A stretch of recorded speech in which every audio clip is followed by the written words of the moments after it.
Good morning, everyone. I'm at the Palm Beach Synagogue where we're gearing up for an amazing day. We're going to start with the menorah parade. All the cars have menorahs on it. We're going to take all the children on a parade around town. Then we're going to have a chocolate Chanukah menorah extravaganza. And then tonight, of course, is the big celebration in Bradley Park. And everyone's really excited about Chanukah. So just a few lessons about Chanukah. Chanukah, of course, is about the little flame that burnt for 8 days miraculously. And there's a lesson we could all learn from the menorah. You know, when you take a candle, King Solomon says, Ner Hashem, the candle of God, is the soul of man. A flame is compared to a candle. What is the connection between a candle, a flame, and a soul? And I'd like to share with you couple of explanations. The first thing is, when you take a candle and you hold it erect, of course the flame is always going higher. The flame is always going counter-gravity, trying to reach towards the heavens. And this represents the soul of man that is always yearning and striving for a higher spirituality and connection to God.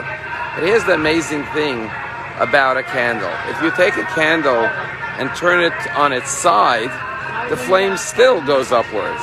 And even if you take the candle and turn it upside down, the flame still redirects itself and goes upwards. And that's the first message of the soul, of the candle of God. That a soul is like a flame. It is always yearning for sublime holiness, spirituality, connection to God.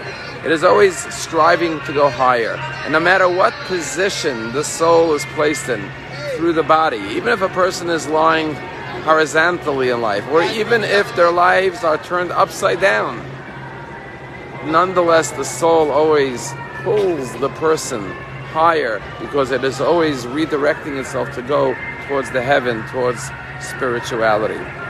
But you know, the original miracle didn't happen with a candle, it happened with oil. And there are three powerful lessons to be learned from oil. The first thing about oil is that in order to produce oil, you have to crush the olive. The olive has to be beaten. And then it produces the fine oil that illuminates the darkness. And sometimes life humbles us. Sometimes life beats us down. Sometimes life even crushes us. But ultimately, that is precisely when our greatest light emerges. The second lesson of oil is, we all know that oil permeates everything and is very hard to get out of whatever it touches. That's why if you get oil on your clothing, it's almost impossible to get it out. And that's another message of holiness and spirituality, that once we do, physical things are temporary, they're fleeting, they're momentary experiences of pleasure and enjoyment.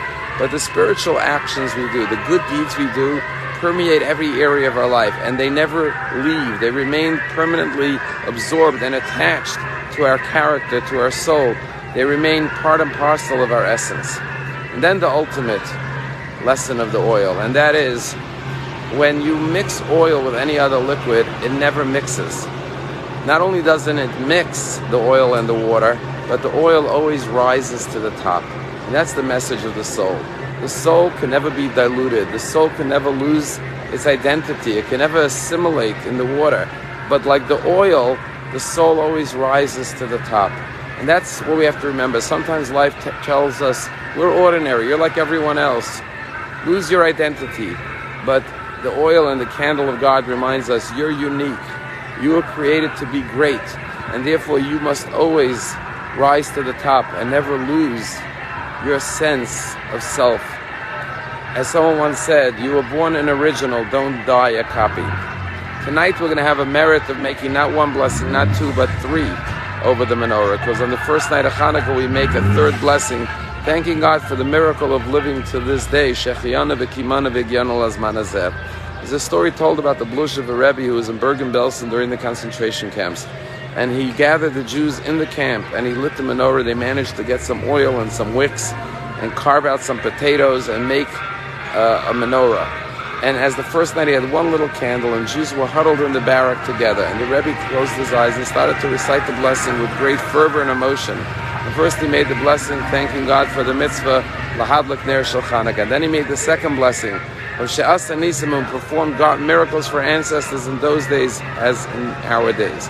But then before he came to the third blessing of Shechianu, he stopped. And he started to cry.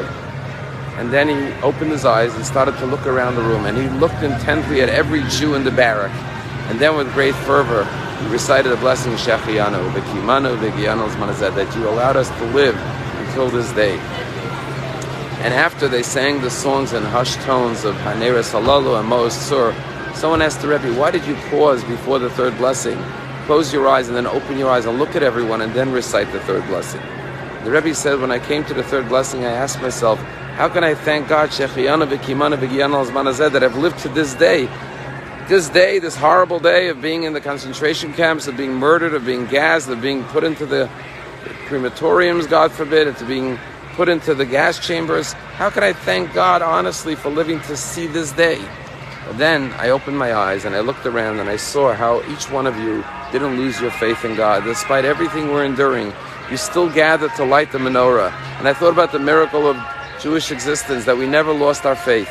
And I recited the blessing, Shechianu, thanking God that I lived to see such pure faith. That's what we're celebrating tonight. The faith of the Jewish people, the power of the Jewish soul, and our ability to transcend all the darkness in the world. May this year's light permeate our lives and the world around us with joy, with kindness, with love, with happiness, with health.